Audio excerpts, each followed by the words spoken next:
Bienvenidos a la calle de la locura, donde tus pesadillas se harán realidad. No olvides suscribirte y darle like a este video. La historia comienza ahora. Lo que la ciencia sabe de los zombies, los muertos vivientes, no contentos con deambular por cómics, series y videojuegos, tienen su día del orgullo zombie el 4 de febrero.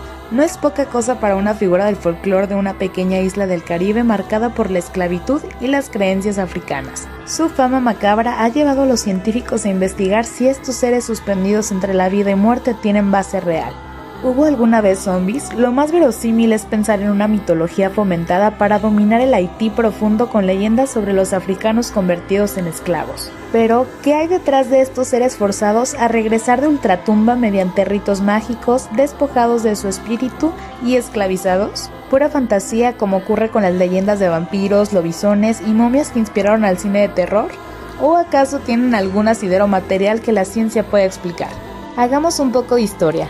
La primera fuente occidental que mentó el asunto fue el escritor Moreau de Saint-Méry en 1797. El viajero francés recogió el término zombie referido a la creencia de los esclavos haitianos en los aparecidos. Su etimología deriva de znambi, palabra en lengua congo que designa al alma o, según otros, de zumbi, fetiche. En 1864, el gobierno de Haití castigó el envenenamiento con sustancias que producen un letargo prolongado. Más tarde, el concepto se desdobló en una acepción tradicional, un espíritu sin cuerpo, y otra nueva, un cuerpo sin alma, relativa al individuo sepultado en estado inconsciente y sacado de su tumba por un brujo que se torna su amo. Que la última noción arraigó con fuerza en la población lo prueba el hecho de que en 1864 el gobierno de Haití juzgó necesario introducir el artículo 246 en el Código Penal, castigando el envenenamiento con sustancias que, sin causar la muerte, pueden producir un letargo prolongado. El zombie saltó a la fama internacional en 1929 gracias a The Magic Island, el libro de viajes del escritor americano William Seabrook. Ya desde el título la obra envolvía al país en brumas esotéricas para luego confundir el vudú con tipo de magia negra, soslayando que es una auténtica religión emparentada con la santería cubana. Sus alusiones a las plantaciones cultivadas por cadáveres vivientes, sacrificios, danzas nocturnas e incansables tambores rituales sedujeron a los estadounidenses. En este repentino interés por la cultura de la nación caribeña sin duda influyó su ocupación por los marines, que entre 1915 y 1934 le impusieron un régimen neocolonial. La fascinación por los zombies hizo que comenzaran a documentarse casos. Ya se sabe que quien busca, encuentra. Entre los más sonados destaca el de Felicia Felix Mentor, fallecida en 1907 y reaparecida en 1936, y el de Clairvius Narcisse, que fue encontrado en 1980 vagando cerca de su pueblo natal después que dos médicos certificaran su muerte en 1962. De la primera no quedó claro que se tratase de la misma persona. De la identidad del segundo no hubo dudas. Es más, Narcisse contó que un hechicero lo había envenenado, sepultado, desenterrado, drogado para tenerlo bajo su control y obligado a trabajar en una plantación de la que finalmente escapó. El intento más célebre por averiguar el trasfondo científico de esas historias lo protagonizó el antropólogo canadiense Wade Davis.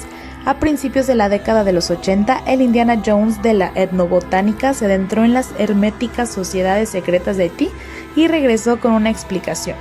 En un territorio en donde el poder estatal se ha ejercido únicamente en las ciudades, el campo ha estado regido por instituciones de impronta africana en las que el brujo, el juez, el médico y el verdugo se confunden en una misma persona. En ese entorno, quien atenta contra la comunidad cometiendo, por ejemplo, violencia doméstica o robo a los familiares, se arriesga a la zombificación. De acuerdo con su interpretación, un zombie sería algo así como un condenado a trabajos forzados. Davis aseguró haber identificado el ingrediente de la pócima empleada para inducir un estado comatoso en los sentenciados: la tetrodotoxina extraída del pez globo. La zombificación no pasa el test químico. Tal afirmación resultó ser el talón de Aquiles de su análisis. Los test hechos por otros expertos apenas detectaron tetrodotoxina en la pócima aportada por Davis.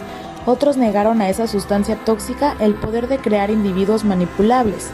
Cuesta imaginar que un atajo de tipos paralizados y con náuseas sean trabajadores rurales muy eficaces, ironizó el neurólogo Terence Hines. El antropólogo Wade Davis defendió que los zombies eran delincuentes drogados y condenados a trabajos forzados. Cundió la sospecha de que, como a veces sucede en la pesquisa etnográfica, los informantes brujos engañasen a Davis, pese a que las críticas socavaron el sustento farmacológico de su teoría de la zombificación. El etnobotánico la continuó defendiendo a capa y espada. El debate tomó otro cariz en 1997, cuando la revista The Lancet publicó una investigación llevada a cabo por el antropólogo británico Roland Littlewood y el médico Chavance Doyon. Tras estudiar con escáneres y otras pruebas a 3 presuntos zombies, les diagnosticaron diversos trastornos mentales. Uno de ellos padecía esquizofrenia catatónica. Concluyeron que el misterio se explicaría por una mistificación colectiva de las enfermedades psiquiátricas, un fenómeno equivalente a la confusión entre psicosis y posesión demoníaca en la Europa del siglo XVI. En definitiva, ¿hubo alguna vez zombies? La respuesta sigue en el aire. Llama la atención que existan tan pocos casos documentados. Tampoco se identificó ninguna plantación con jornaleros venidos de ultratumba. Más verosímil parece pensar en creencias fomentadas por las sociedades secretas con el fin de dominar por el terror el Haití profundo, una mitología que, explican algunos expertos, reelabora de modo distorsionado la tragedia de los africanos arrancados de su medio por los traficantes de esclavos, privados de su identidad y vendidos a los latifundistas blancos. Hoy, el zombi de entretenimiento se ha alejado de sus raíces caribeñas, pasando a encarnar los miedos de Occidente. Así las cosas, la realidad del zombi parece limitarse a la cultura de masas, en donde ha experimentado grandes transformaciones. A diferencia del referente original, un pseudo cadáver, el del cine es un muerto auténtico. Aquel es un pelele inofensivo, mientras su correlato fílmico persigue a los vivos para devorarlos, y el haitiano es negro mientras el personaje de ficción es blanco. Su fulgurante estrellato cinematográfico se vio favorecido por las circunstancias a mediados de los años 30. La Universal Pictures necesitaba más seres sobrenaturales para seguir explotando el éxito de Frankenstein, Drácula y la momia, la maligna trinidad de los no muertos. Hoy, el zombi del entretenimiento, el único miembro del panteón monstruoso que no procede del viejo mundo, se ha alejado de sus raíces caribeñas, pasando a encarnar temores a la deshumanización, la radiactividad, el consumo, el militarismo, la muerte, las enfermedades neurológicas, etc. Se ha convertido en una figura de la otredad, junto con el extraterrestre, un receptáculo de la ansiedad moderna. A ello ayuda su ambiguo estatuto existencial de persona del umbral, la categoría de Victor Turner aplicada a quienes se mueven entre los límites, en su caso a caballo de la vida y la muerte. ¿Y qué dicen en Haití de su principal exportación cultural?